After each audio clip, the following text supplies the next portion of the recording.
Ayon sa mga impormasyong kumalat, mabilis umanong nagtungo si Paulo Avellino sa isang pribadong ospital matapos makarating sa kanya ang balita na bigla umanong nahimatay si Kim Chiu.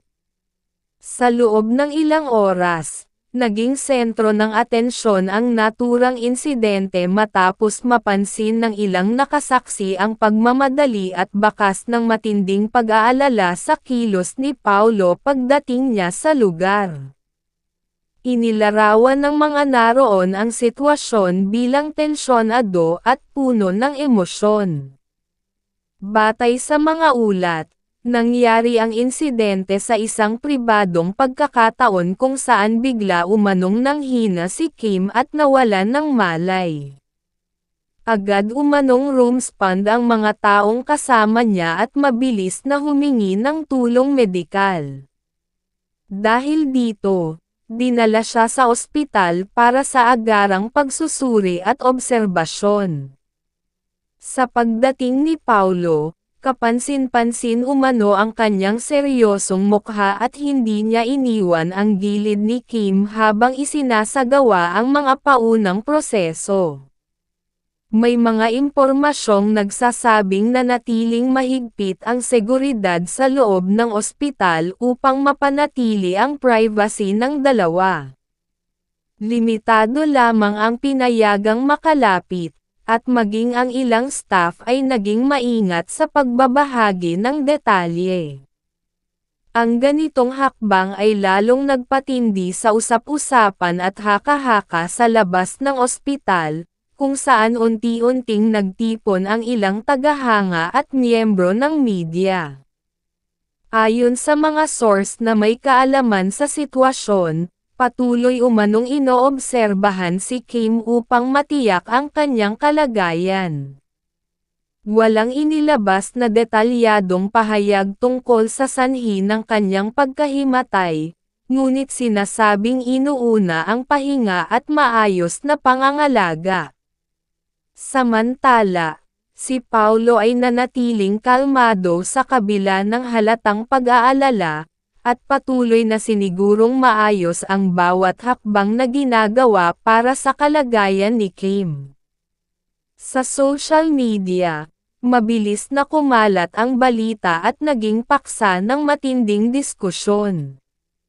Maraming netizen ang nagpahayag ng kanilang suporta at pag-aalala, habang ang ilan ay nagbahagi ng mensahe ng lakas at panalangin. Ang pangalan ni Kim at Paulo ay agad na naging trending, patunay ng lawak ng interes ng publiko sa kanilang kalagayan. May mga ulat ding nagsasabing ilang malalapit na kaibigan at kakilala ang palihim na dumalaw upang magbigay ng suporta.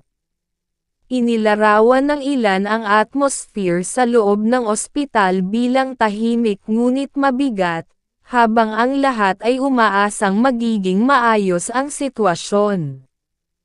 Ang presensya ni Paulo sa buong pangyayari ay binigyang pansin ng marami, na nagsasabing malinaw ang kanyang malasakit at pagiging handang umalolay sa anumang mangyari. Habang nagpapatuloy ang obserbasyon, nananatiling nakatuon ang atensyon ng publiko sa kalagayan ni Kim. Ang insidenteng ito ay nagdulot ng matinding pag-aalala ngunit nagsilbi ring paalala ng biglaang hamon na maaaring dumating kahit sa mga kilalang personalidad.